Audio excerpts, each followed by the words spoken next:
It is my pleasure to introduce Dr. Constance Dallas. Thank you.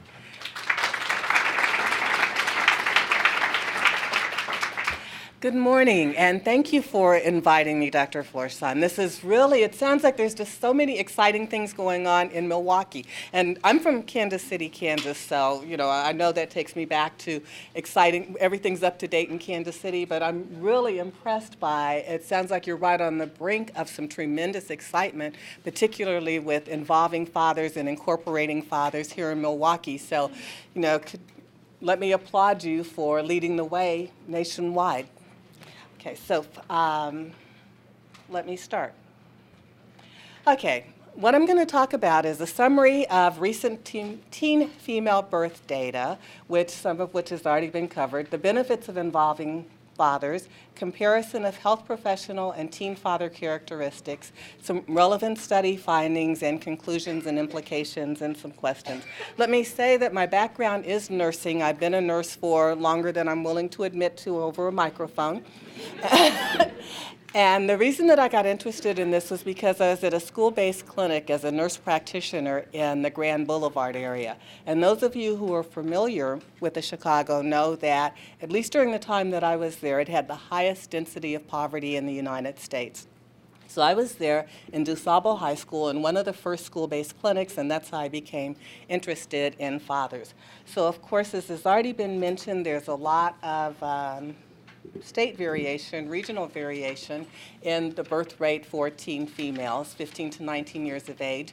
And Wisconsin, again, leading the way. Michigan, Iowa, and Illinois rates are significantly lower than the U.S. rate, which is 41.5 per 1,000 females aged 15 to 19 years of age. Of course, in addition to regional variation, there's also significant racial variation, and nationwide, you can see that, of course, there's a big gap between white females and black females and Hispanic females per 1,000. I thought it would be important to look at states around Wisconsin just so that you could get an idea of how you compare. And it looks, again, as if you guys are, whatever you're doing, it seems to be working because it is dropping. But of course, it is dropping nationwide. But maybe you're doing something that other people aren't. Minnesota, of course, is lower. Illinois still has a ways to go. So why would you even bother involving teen fathers? And I'm focusing specifically on teen fathers and even more so African-American teen fathers because that's the population I've worked with the most. So in general, fathers' increased participation in prenatal care, labor, and birth means that you're seeing more of them, that they're coming in contact with you more often, and that you now have to figure out what to do with them. But those of you who are my age remember that way back in the 1970s, you didn't see fathers because they were stuck in the waiting rooms. And it wasn't until the 1980s that fathers were actually allowed to go into the labor and delivery rooms regardless of whether or not they were married. So this is relatively recent that we're even coming across this contact with fathers. So the partners of teen mothers are frequently a source of maternal support. They influence breastfeeding decisions for those of you who want to really push breastfeeding, and they affect both short-term, there's evidence that they affect both short-term and long-term decisions about well child care. So there's reasons to bring them in.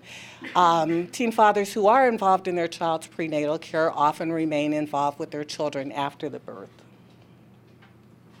And this was a study that used a nationally representative mixed race sample, and they ended up finding somewhat similar outcomes for their teen fathers, for children of the teen fathers and adult fathers, looking at quality of father-child relationships, looking at similar household socioeconomic status, and let me say, again, as Dr. Carson mentioned, that usually there was a grandparent in the household. It isn't that these teens were able to generate enough revenue that they had similar socioeconomic status, but it was usually because of the grandmother. Fewer child support payments, as has already been mentioned, and at least during infancy, the child's cognitive and behavioral scores were similar. But again, as the child got older, the gap got broader. Usually because of lots of low birth weight among the teens, as well as diminished resources. So whether the father is a teen or an adult, children who experience regular positive father involvement, which is what we're aiming toward, tend to demonstrate improved language skills, better academic performance, appropriate school behavior, less risk of juvenile delinquency, and delay the beginning of sexual activity, which again, trying to diminish teen pregnancy is something that we're trying to do. Not a lot of data on teen fathers. Those of you who have looked for it already know that. There's just not a lot out there. Most service agencies do not collect data on fatherhood status or on how many children men have. And they're a difficult group to find overall and to do research with. In addition to that, the birth certificate data for the father's age is often missing, so trying to get really firm data on what the prevalence is somewhat difficult. But what's out there demonstrates, again, like the moms, significant racial differences. I'm focusing on African American males. There is some data there that says that black males aged 15 to 19 became fathers at about twice the rate of white males aged 15 to 19, and that's held pretty steady over the years, that twice rate.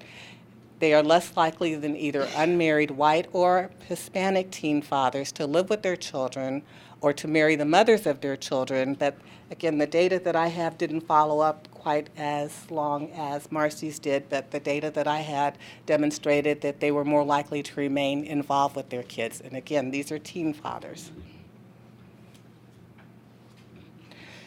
Health professionals, and when I say health professionals, I'm including all kinds of people who work in the area of work, health, such as social workers, all of you who are doing all that good work that don't necessarily get credit for it, that get sort of, I'm putting all of you under health professionals, so I'm not limiting it to doctors and nurses. But for this, it's important to know that health professionals and the teen fathers, particularly the ones I look at, don't have a lot in common. Very different backgrounds. For health professionals, less than 3% of physicians, less than 4% of psychologists, and less than 5% of dentists are African American ethnicity. So it's highly unlikely when these teen fathers do come in that they're going to see anyone who looks like them. The average registered nurse is a white female who's 46.8 years of age, and now it's even older, and has completed at least an associate degree. And the professional nursing education rarely has content that actually addresses fatherhood models or how to include fathers. So you can see why we might have some problems. When you compare that to African American adolescent fathers, they're twice as likely as the total U.S. population to live in poverty. And because they live in poverty, that quadruples the odds of dropping out of high school. The other thing is there's some evidence that poverty may cause these teenagers to assume adult roles early. Off time, and I'm seeing some nods around the room, okay, and maybe that contributes to the teen pregnancy that they're taking on these adult roles early and off time. Over half live in fatherless home, fewer than half graduate from high school within 4 years, so certainly they're not prepared to be providers, and they often have siblings or parents who became parents during adolescence. Those who do parent often depend very heavily on their own parents for assistance with parenting as well as with material support. Okay, they don't look like us, and they don't really have much contact with us prior to the pregnancy because men tend to utilize fewer health services in comparison with women. They tend to use acute rather than primary health care services. They tend to receive fewer health maintenance visits in comparison with women. And African American and Hispanic teen males, most at risk for fatherhood, often have limited access to health care services. So for some of you, your first contact with adolescent males will be during the prenatal visit or in the labor and delivery room. So now I'm going to talk about the study where my data comes from, which I have to thank my funder, National Institutes of Health, because I want them to give me more money. And I hope they will if I'm nice to them. So my data was very different. It was qualitative, and with qualitative, you look at a smaller sample, but you look more in depth to try to understand more about that subgroup. And the purpose of my study was to look at factors that influence paternal involvement for unmarried, low-income, African-American adolescent fathers from the multiple perspectives of their kinship system. And let me talk about kinship system for just a minute. We interviewed the teen father, whoever was acting as parents for him, whether it was his biological parents or parental surrogates, his pregnant teen partner, and whoever was acting as parents for her, whether it was her biological parents or a parental surrogate.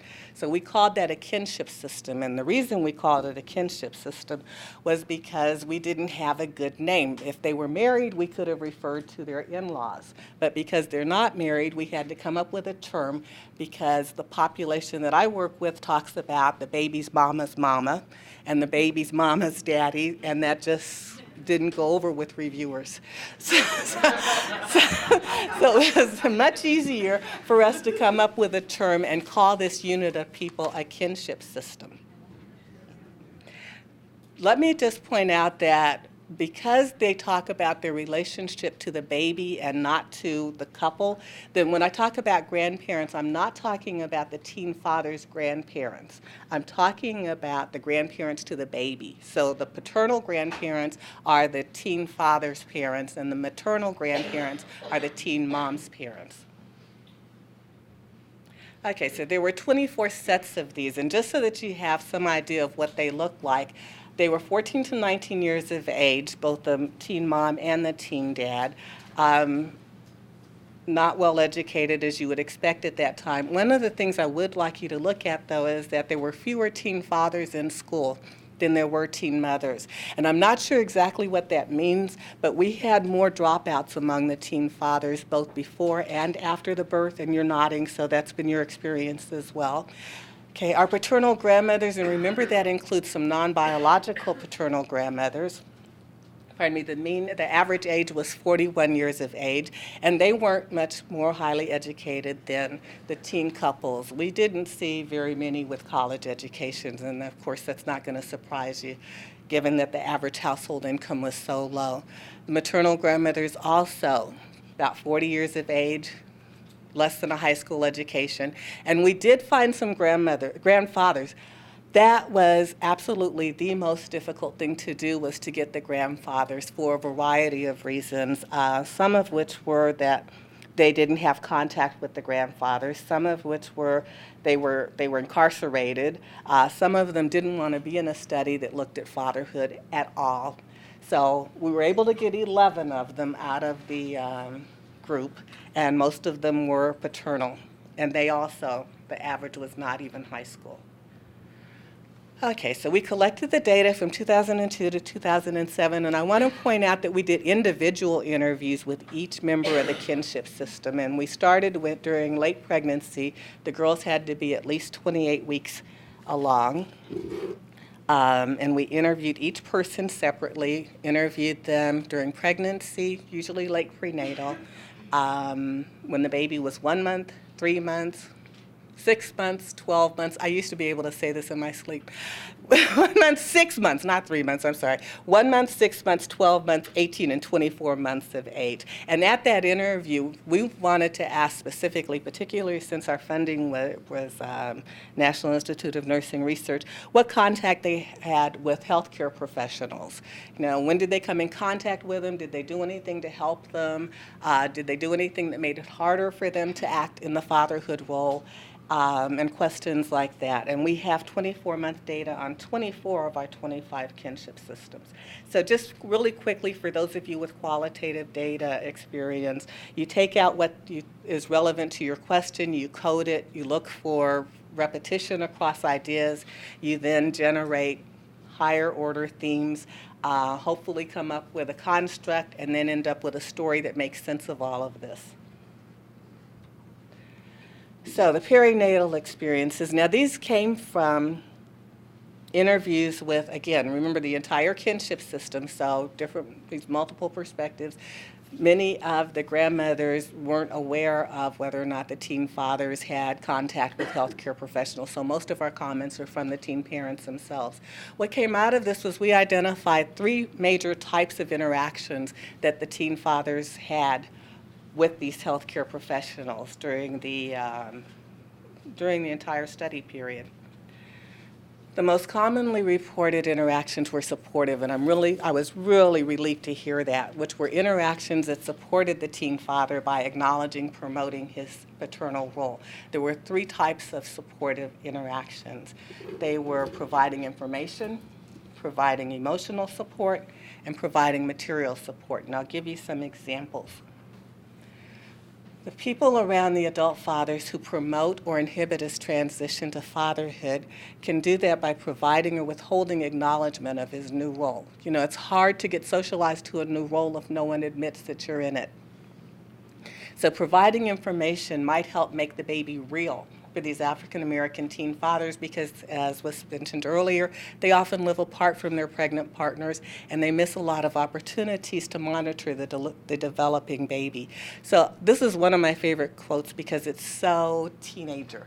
So one of the teen fathers, hadn't really occurred to me that we're having a baby until I first heard the heartbeat. And then I was like, it really is a baby. Then when I saw the ultrasound, then I really felt like a father, really, really felt like a father. Some of the health professionals praised the teen father or encouraged his participation, which we categorized as providing emotional support. And this is another teen father. The nurse said that most men wouldn't be here. She told me that most men really aren't here, even if it was a visit to the emergency room, or they'll make it, but they are late. You're here on time. So that made me feel like a strong person, and I'm going to be there. Even if she just has a checkup appointment, I'm there. So it's pretty much morning, night, whenever her appointment is, I'm there. The third type of supportive interaction was providing material support. And remember, low household income, even though the emotional support is important, they also need resources. So some of the health professionals gave them diapers, milk, or baby clothes. And this is, again, another teen father. Well, one of the doctors did bring some clothes and stuff and some Pampers, and that helped me out a whole lot because the baby needed some Pampers at the time. And I was on my way to get some, but when the doctor showed up with Pampers and clothes, I was like, whoa, I can hold off for another couple of days. I kind of stuck my little money back in my pocket, and it made me feel good about that. The second major type of interactions between health professionals and teen fathers were neutralizing interactions, and the secondly most commonly reported type. They were defined as those contacts when the health professionals just didn't acknowledge the teen father's attempts to act in a paternal role, such as ignoring the teen father during prenatal visits. And I heard that relatively often, that he would show up and be in the waiting room, or, which was even more difficult for me to hear, he would actually be inside of the exam room and no one would even acknowledge his presence. So some of them just completely ignored him or just provided maybe some neutral information if he got brave enough to ask a question. And that didn't happen too often because you scare them. So they didn't often talk. Sometimes they might just admit that, yeah, that sound was the baby's heartbeat. So this is an example. The interviewer, how did the doctors and nurses treat you during the prenatal visits? I listened to her, well, they really weren't focusing on me. Well, did they talk to you? They asked me if I was a father and said, congratulations, that's it. The third type of, and this was the least commonly reported, I'm glad to say, type of interaction, was defined as communications that either denigrated the adolescent father or actively negated his fatherhood role. And these unmarried adult and teen fathers, because now the study I'm doing includes adult fathers, related stories of being denied entrance to their partner's delivery room because they were unable to provide adequate proof that they were the fathers. Now, I have a warped sense of humor, so I immediately flashed on these African American men wandering around labor and delivery and saying, that looks interesting. Do you mind if I go in? I mean, why would they even be on the labor and delivery unit if they didn't know somebody? So, but so be it. Okay, so this was an example that one of the teen moms told us that for me was very sad. An adolescent mother recalled that shortly after she gave birth, a nurse asked the adolescent father if he was happy about the birth of his baby. After hearing the young father's enthusiastic response, the nurse immediately queried, how many babies does this make? So the adolescent mother later told us how the nurse's question had embarrassed the young couple by implying that the young man had fathered many children. So why should we care? Well, adolescent mothers who stay in contact with their children's father, as has already been said, tend to practice better preventive health care for their children than those adolescent mothers who did not. And the health professionals who ignore or alienate young fathers might discourage them from seeking future advice or health information from those professionals. We do know there is some evidence that adult fathers who felt supported by health professionals continue to attend well-child visits. So if you treat them nice, they'll come back. You might also risk antagonizing fathers who strongly influence breastfeeding decisions. And again, if breastfeeding is important to you, then please don't alienate the father. Overall, the quality of provider-patient interactions, which a lot of people are looking at within the context of health disparities now, affects patients' trust in their providers, their perception of the provider's competency, their willingness to provide prescribed medical advice, and willingness to seek future needed health care. And again, that may contribute to racial ethnic disparities in health outcomes for these populations. If you make it uncomfortable, I'm not coming back.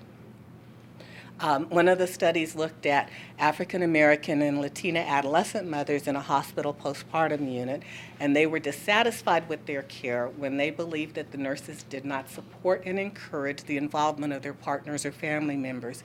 And they subsequently reported that they just avoided these nurses. They didn't want them to help them.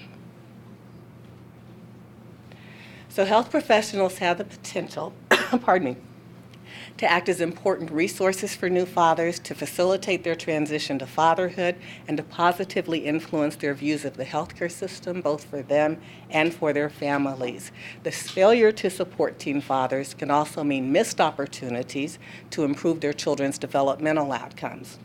The lack of formal parenting support, which we do have for teen moms but don't have for teen dads, may result in increased dependence on extended family members, and these family members, as you saw, may be poorly equipped to provide the support needed. Questions, comments?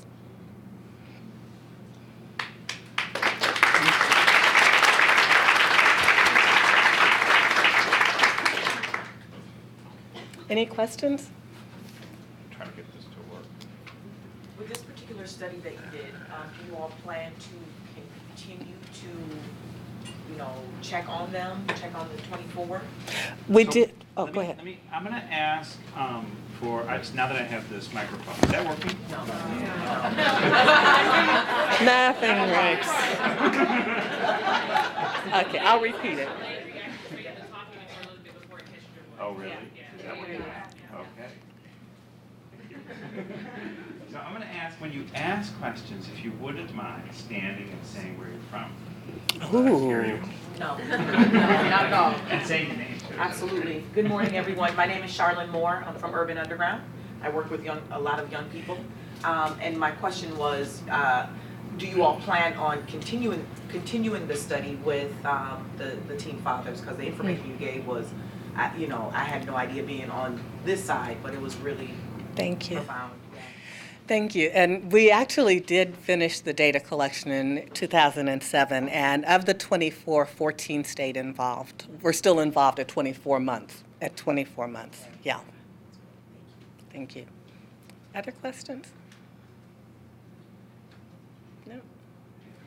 Okay, any comments? There's a question over sorry. here.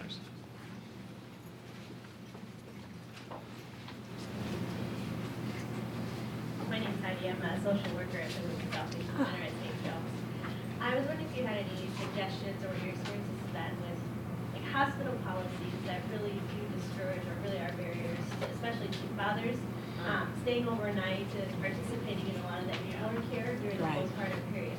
It's a legalistic approach. A lot of concerns about, well, he's a teen father, they're underage, they can't, he can't stay without a guardian's permission, but sometimes we can't get a guardian or they're not involved. What are your ideas on that? Yeah, one of the things that I'm hearing is tremendous variation in hospital policies. Everything from only one person can go in the delivery room to everyone and all is welcome. So there's such tremendous variation. But I think that one of the things to consider that's going to be real important with whether or not the teen father can stay overnight is whether or not he has resources for transportation. Because if he can't come back, then of course he can't come back. And that means that whatever contact he has initially, that's going to be it until the baby goes home. But with the drive-through deliveries, is that really, and let me explain drive-through the deliveries, a lot of women are being pushed to leave the hospital at the end of 24 hours. Is that really a big issue? It's a big issue. You're seeing it at your hospital as a big issue. That they will not be allowed to spend the night, which is when a lot Yeah. of caring goes on. That's they get up every couple of Yeah. hours. So that's an important part to engage fathers and let them participate in those very routine and new Right. things that are going on with their baby. But because of the legalistic approach and concerns due to the teen parents' age Right. and those kinds of things, they're not allowed to stay.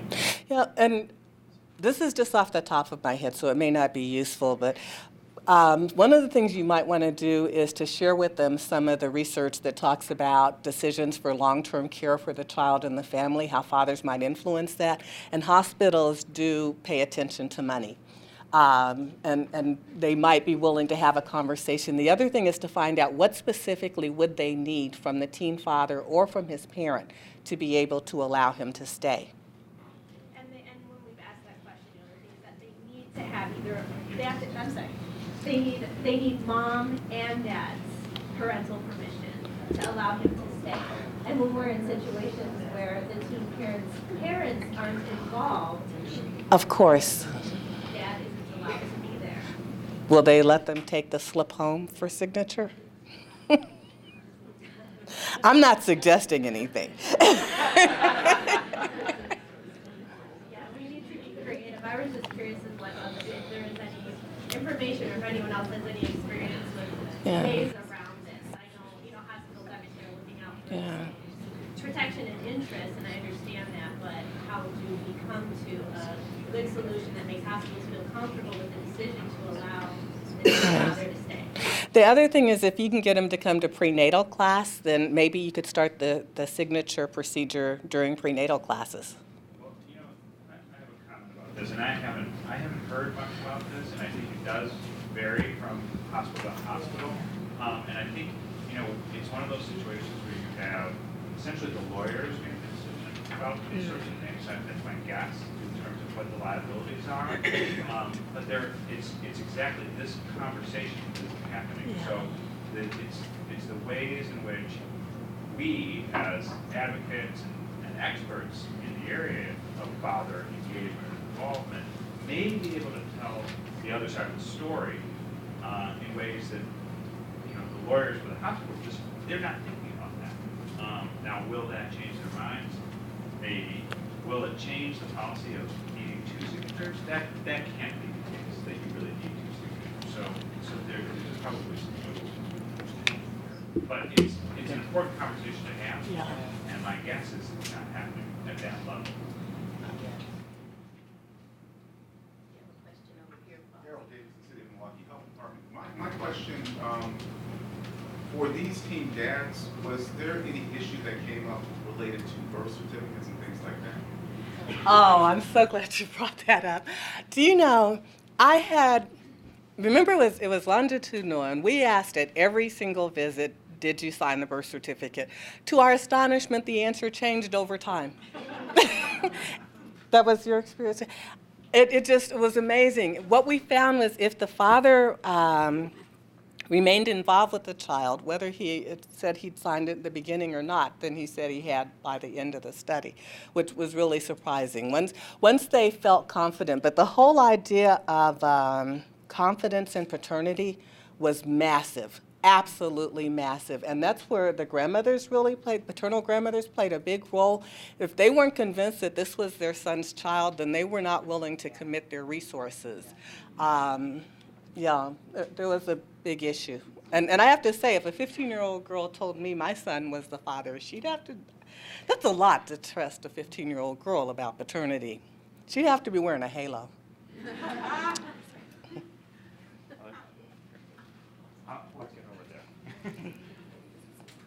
Is it working? Yeah, I think it is now. I heard something. So my question is, I mean, it You were actually gonna is a your name. statement. I'm sorry, Tondaleo Hall, Social Development Commission. It's kind of a piggyback off of that, and it may not necessarily apply now that you made that comment about mothers and fathers not being confident that the child is. But I know in some hospitals, they begin the process. They're a little more proactive in terms of establishing paternity and give parents the option of completing paperwork to begin that birth certificate process, which we know is very critical in identifying the father up front and establishing paternity. But I find that oftentimes with unwed fathers, that's not being offered initially. I don't think it's as consistent, which is a concern because paternity is so critical to establish up front. There was a lot of confusion. Some of the teen fathers said they remembered signing something, they don't know what they signed. Some of them, they just didn't know. There were a couple of them that were adamant they weren't going to sign it, but there was an enormous amount of confusion. And at least in Illinois, the policy is that the mother has to receive information about the paternity establishment form, but there's nothing that mandates that the father does. So sometimes, the mother can take it home, and then it's up to her to explain about the form. Sometimes the grandmothers make the decision, but there was just a tremendous amount of confusion, even though each time we interviewed, we explained what the form was. They just never really got it. A lot of confusion about that. Okay, I have a question over here, and then I'll work my way over. Brenda Atlas, pastor of Bethel AME Church in Beloit, Wisconsin. And I am just very concerned about the alienation that these young fathers were experiencing, which would further maybe remove them from being a part of the child's life. And I'm wondering if anything is being done with cultural sensitivity, cultural competency, with the staffs of these hospitals. Because I think it's important, because just like if we go to a restaurant, experienced it last night, and you feel like you're not being treated fairly, or you notice you're getting much different treatment than a white couple, then you don't necessarily want to go back there. So I think that could really hurt the fathers who are trying to be a part. So I just want you to address that. I don't know of anything that's being done specifically, but that's actually what I want my next study to be, is to look at health professionals and find out, what are their perceptions around their interactions, what is it they're trying to do. I have been involved in two very, very tiny studies, this one and then another tiny one, where it was focus group study with registered nurses, and some of the things the registered nurses said were just chilling.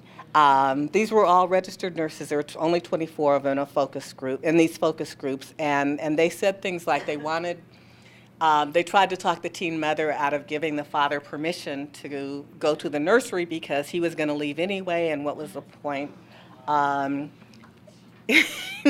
So there's certainly something going on, but I don't know of any data on that in particular. That'd be a great study. Can I take it? Thank you. Hi. Hi. George Morris, Medical Society in Milwaukee County. I was interested in the relative most common, less common, least common kind of scenario that you laid out with the different levels of response.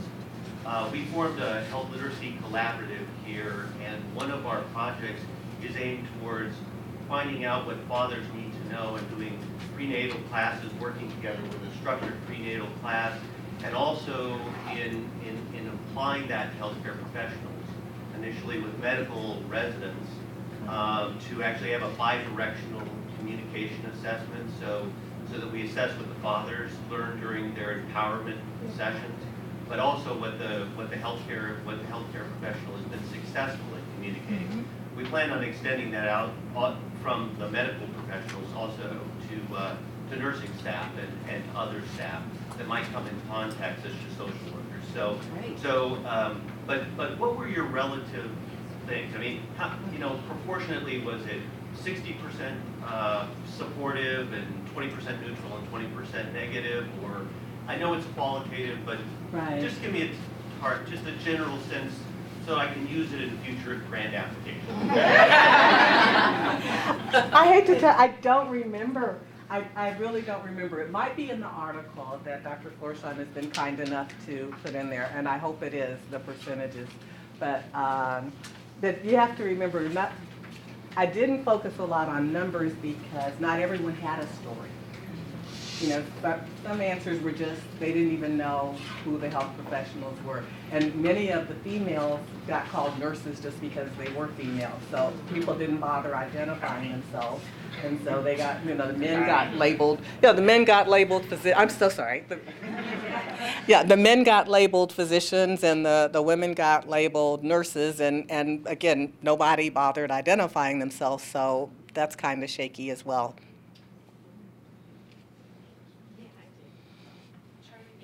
Medical College, I'm a pediatrician, and follow up with the birth certificate conversation. Did the teen fathers, did they identify why they would be reluctant to sign if they felt like there was going to be some attachment? Like what was the downside of not signing? Because for myself, it becomes very difficult if the father isn't recognized for that person to sign for like immunizations. Now I have frequently looked the other way because I shouldn't really say this publicly. But anyone who Take back your name. okay. If someone brings a child for care, I'm going to give them care and what's best for them. So, but it makes it difficult for healthcare providers for us to involve them in a formal manner if they're not recognized as a parent. Yeah, the most common downside was if they were not confident that it was their biological child. But I've also heard teen moms say, don't let him sign the birth certificate because then he can take your baby any place he wants to. So it isn't just the fathers who don't want him to sign. Are there other questions? I want to make a comment about the identity issue because I think that that's so important that I see in the interviews that we do, and I've done a lot of interviewing of young fathers, is that for some of them, this question of identity, of like, what does this mean? Really, they're quite foggy about what it means during pregnancy, and some of them stay quite foggy about what that means, throughout the first couple of years, and I do see that as a risk for drifting. What I think your data suggests is how powerful a position the prenatal nurses, the person who's doing the ultrasound, the person who's checking the heartbeat, what a powerful moment that can be for the father to have that conversation about what it means to be a father, and then that of course relates to whether or not they're going to sign the birth certificate and whether or not they just see themselves in that role. And I think it's the case that many of them do not have that context to develop that sense of identity. We're talking about young fathers where identity issues are really primary. So it's important. I think your work really underscores how important a role the provider can have. I have a comment about that. I'm Susie Barlow, Seattle, I'm a nurse with the Rural Family Service. Oh, great. I do prenatal care coordination. And I'm not sure if the statement I'm about to make, don't you have to be a certain age to sign a birth certificate, say to be father? I'm only familiar with Illinois, and in Illinois you don't. I don't know any other state. I just had teen fathers who have said to me that they couldn't go and do this until they were 18. But I don't know, I mean, they don't know the law. David, do you know? Okay.